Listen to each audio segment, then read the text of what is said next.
Thank you, Larry. I have the distinct pleasure today to introduce a dear friend of mine who we go way back when we were 4. No, I'm just kidding. But anyway, Lisa McNair is the younger sister of Denise McNair, one of the 4 little girls killed in the infamous 1963 bombing of the 16th Street Baptist Church in Birmingham, Alabama. I can hardly say that without getting choked up. And she is an amazing individual. Raised in Birmingham, Lisa attended public and private schools and attended college at the University of Alabama, both Tuscaloosa and Birmingham campuses. She worked 18 years at the Greater Birmingham Convention and Visitors Bureau, promoting tourism, and was instrumental in helping to develop the civil right historic tours in Greater Birmingham area. Later, she spent 7 years working full-time in her family's business, Chris McNair Studio and Art Gallery.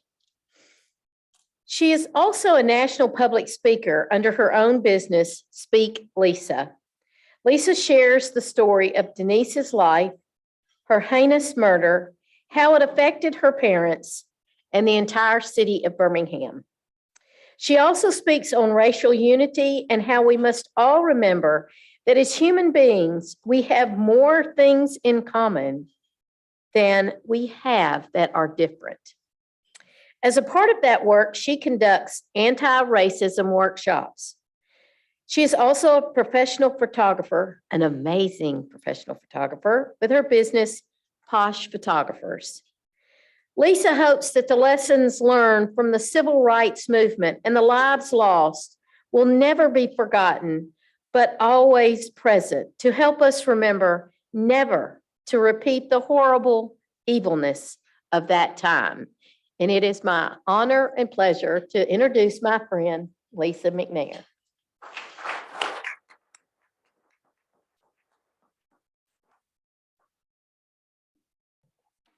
Hey, everybody.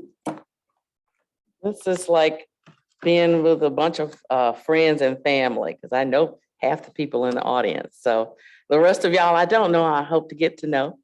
Thank you all for having me today, the officers and members here. I really appreciate it.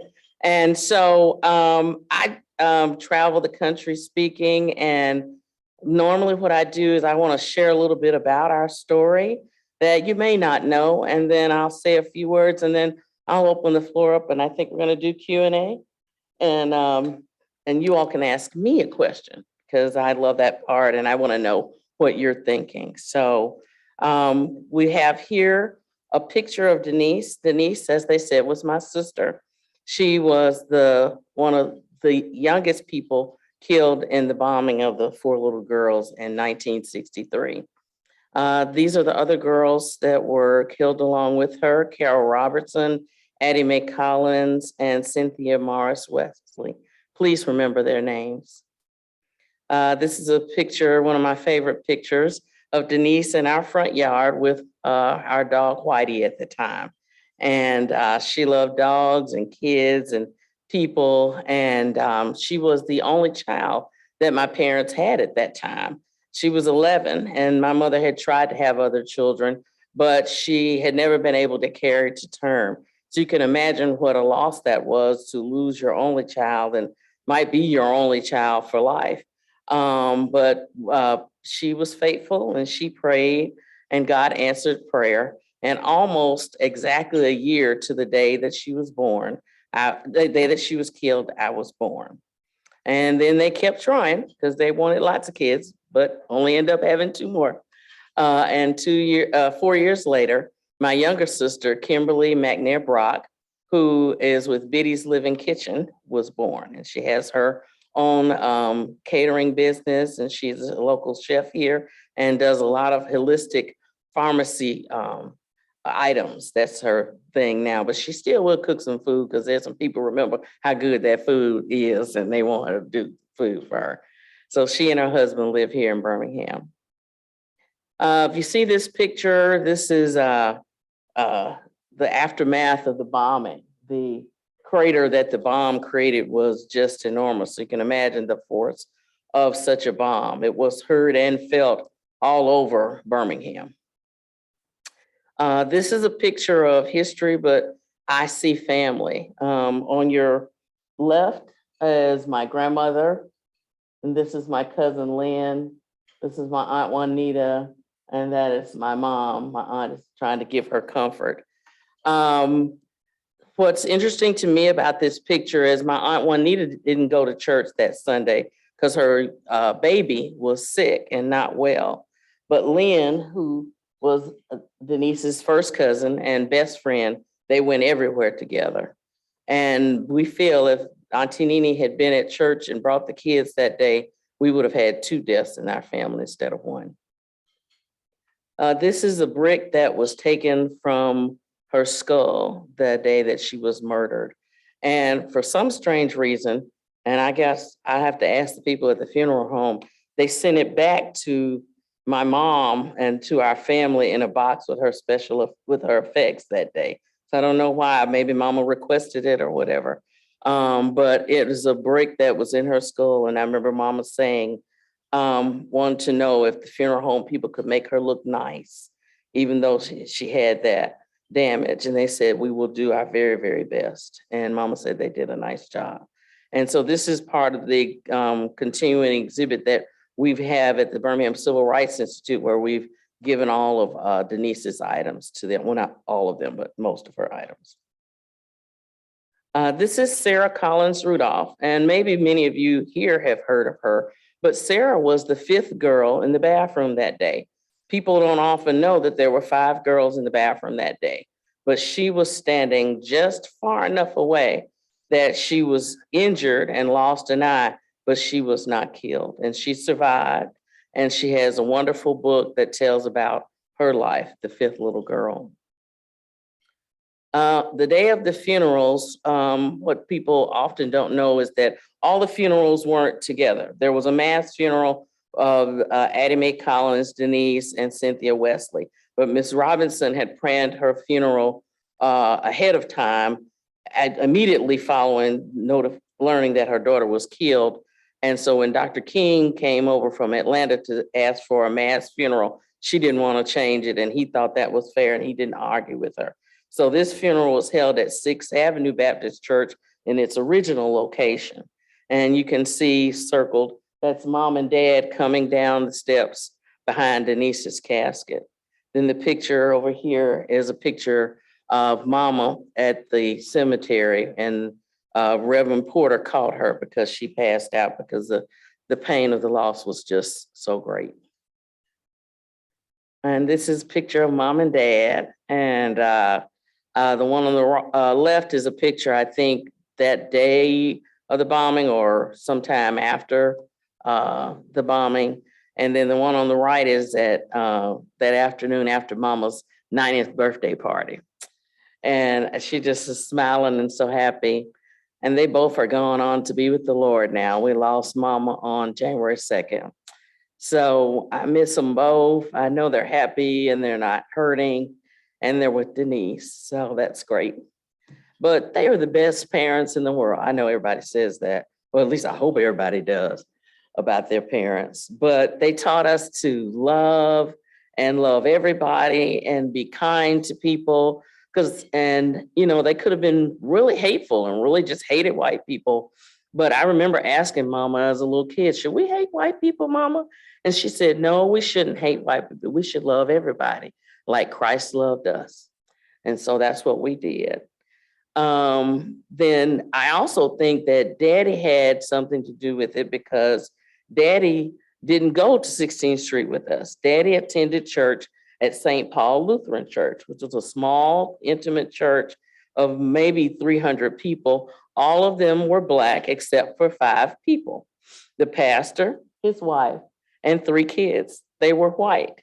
So that gave us the wonderful opportunity to see that all white people didn't hate us, and some of us loved us and wanted to be our friends. And we are still friends with the Elwangers today. They live in Wisconsin, and they're still active and in the movement. The wife got arrested a couple of years ago in a protest march. So they have not stopped, standing in for the cause. This is a picture of Daddy when he was sworn in to the state legislature. Daddy was the first African-American elected to the Alabama state legislature from Jefferson County in 1973. And he believed that being a public servant would be his way to give back and to honor Denise and her legacy. Originally, there were 4 people who were identified as having set the bomb and killed the 4 girls. However, as of 1977, no one had been brought to justice. But Bill Baxley, this gentleman in the picture, Attorney General at that time, brought the first person to justice, Robert Dynamite Bob Chambliss. In 1997, Spike Lee did the documentary For Little Girls. And it's a wonderful documentary about each girl, their family, and Birmingham, and what Birmingham was like at that time. If you have not seen it, it is streaming on most of all the platforms, well, all the ones I have at my house, HBO Max, Amazon, and Netflix. And it's an excellent movie, documentary that tells the true story of what happened. But I also think that because when that came out, people remembered in the documentary, it talks about the one person that was convicted, but people kept asking, what about the other people? Or did they not get arrested? What happened to them?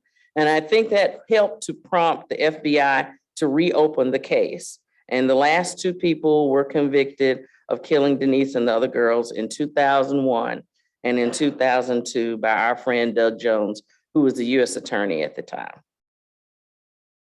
In 2013, which was the 50th anniversary year of the bombing, the 4 girls were posthumously given the Congressional Gold Medal. And in order to get the gold medal, it's the highest honor done by Congress. So 2 of our Congress people wrote the bill, Terry Sewell, who is Black and a Democrat, and Spencer Backus, who is white and a Republican. So I really like that, the unity coming together. And they wrote the bill, and the bill was voted on in both houses unanimously. And y'all know that hadn't happened in a long time. But that was a wonderful thing. And it also gave us the opportunity to see President Obama sign the bill in the Oval Office. So Mama and I went, and we got to go with some of the other family members and people from Birmingham. And it was a great experience that we will never forget. The bombing was not just something that happened here in Birmingham. And it wasn't something that was just in a bubble. It affected people all over the world. So the people of Wales, a year later, they had been building up and raising money, donated the Wales window, which is over there on your left, and to the church.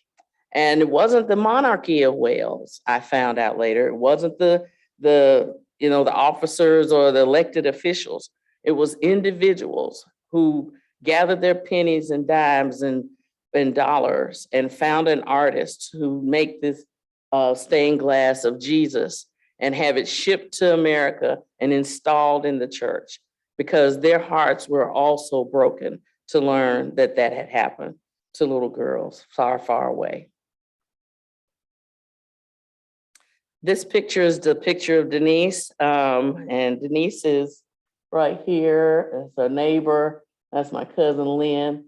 And she's giving a muscular dystrophy fair in our front yard for kids with muscular dystrophy. And I thought, I love this picture. And I was reading her obituary in her funeral program when I was putting this PowerPoint together. And these words really went with this picture. Denise showed great leadership ability and loved to be associated with children. She was also fond of helping other people. And I think that says who she was. And this is a great picture to identify that. This picture I shot, it's across the street from the church, if you have not seen it, of the statues that were erected to the girls in 2013. And I like shooting it from behind, all those couple of girls, you can't see their faces, but I like the fact that the church is behind it. And the two girls in the middle is the one on the bench is Denise, and the one behind her is Addie Mae.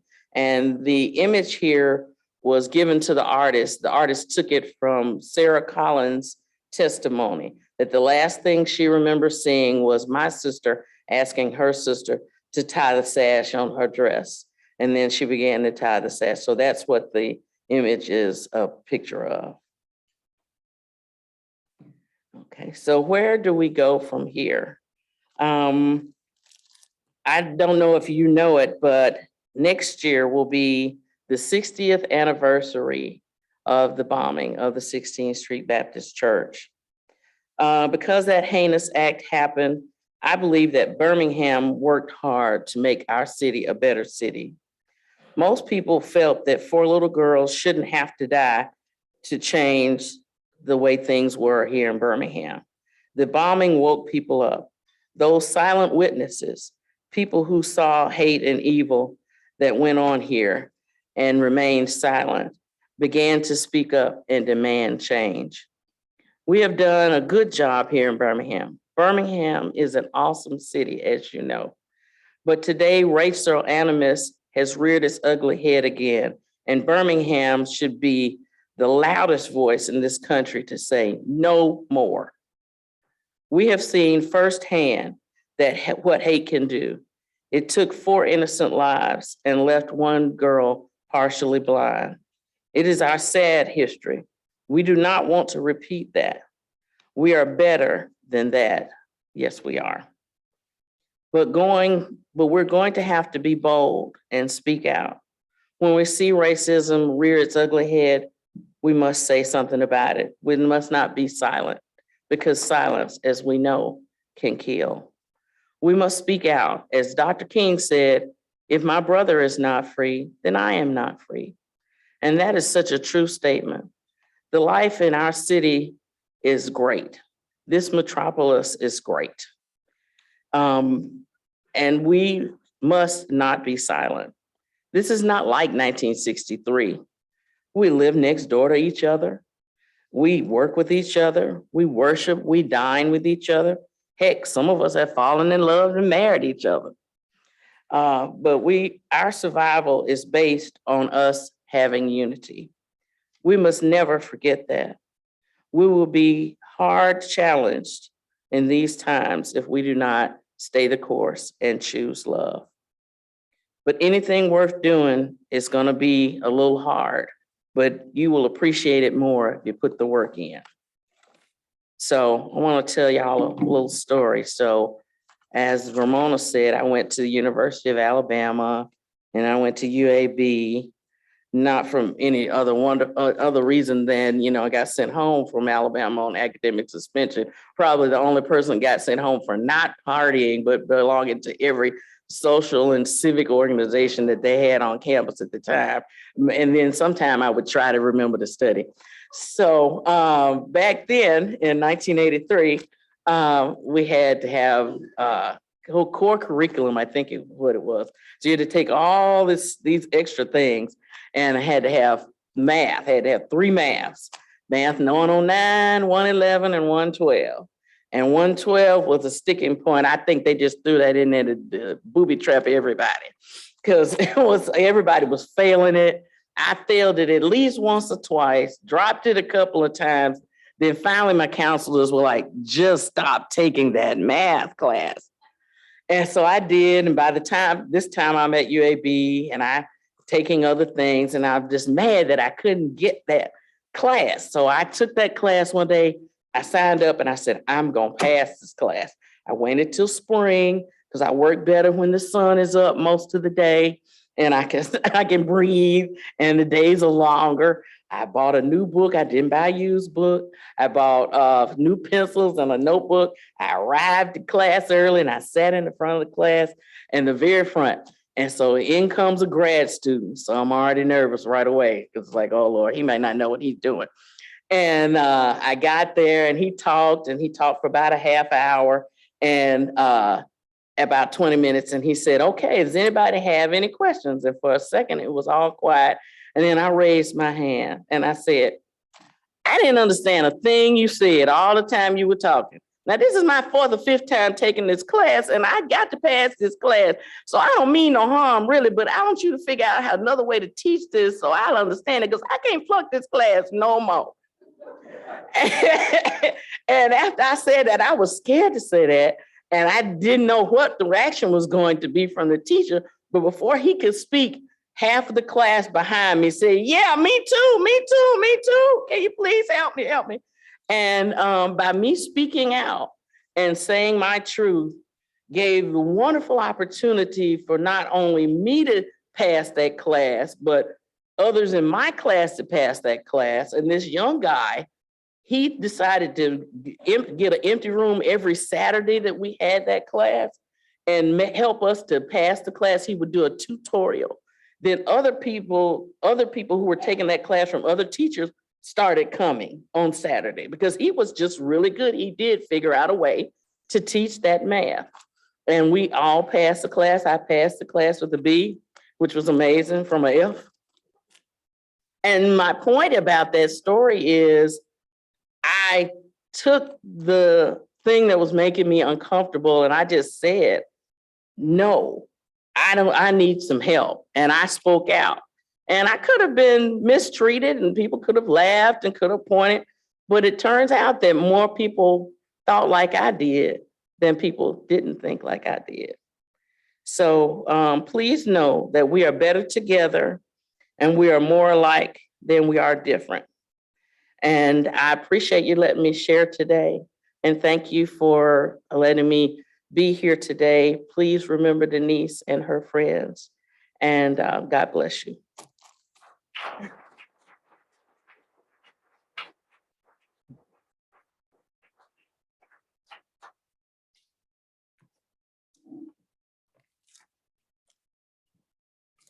I guess I'll stay up here. So thank you, ma'am. Okay. Thank you. I'm sure we've got a question or two. Let's start right here. Hey, I'm good. How you doing?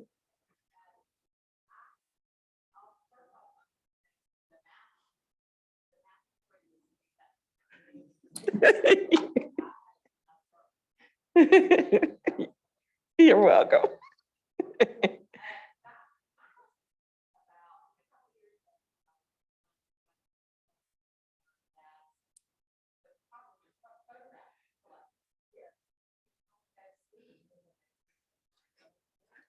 In the basement of the but that has been an ongoing project. Jennifer is talking about, my dad was a professional photographer in this area. Some of you know that, but since 1962, and he has a huge collection.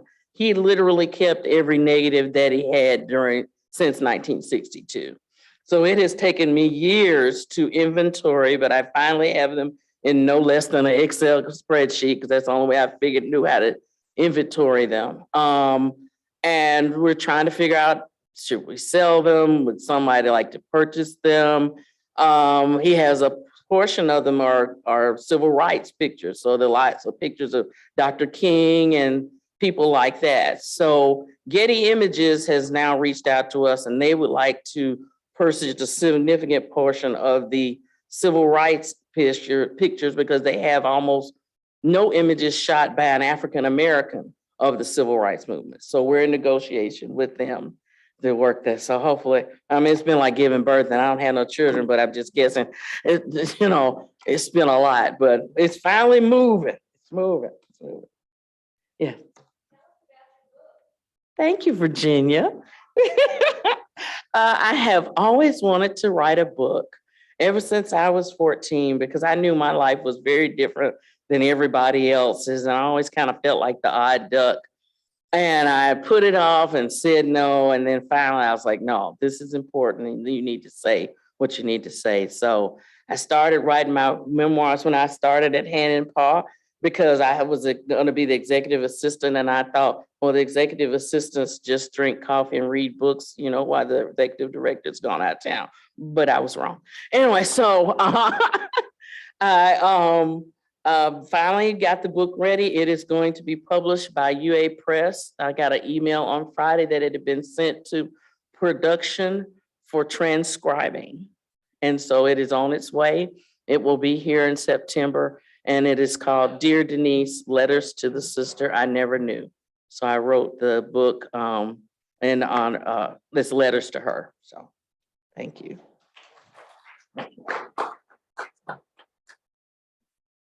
Yeah. Hi, Craig. Bless you.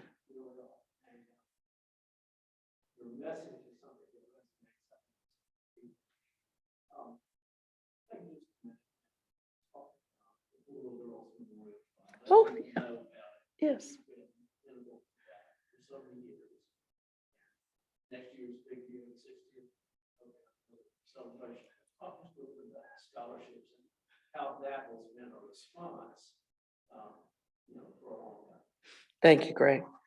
So at the, I believe it was the 20th anniversary of the bombing, Daddy, along with other people in the city, business people, said, we need a way to honor the girls, and what can we do? So they formed the Four Girls Memorial Fund to pay with a way for kids to go to college. And so it started then, and at first you could go to any college that you wanted, but now kids can go to Miles and they can go to UAB. And so we give, what is it, 3 to each school each year, Greg, scholarships. And if they do well, we continue it till they finish, the students that finish. And so want to donate to Four Girls Memorial Fund, send a check to Regions, because somehow we don't do that online yet. But anyway, Regions knows where that fund is and they'll put your money in it. And we've had over probably how many people? I know we've spent over $250,000 in the last few years on scholarships for kids. And close to more than 100 people, I think, have both Black and white and other races have participated in the scholarship. And I think it's just a wonderful legacy to the Four Girls because they didn't get to go to college. And it's a wonderful thing. Anybody else have a question? All right.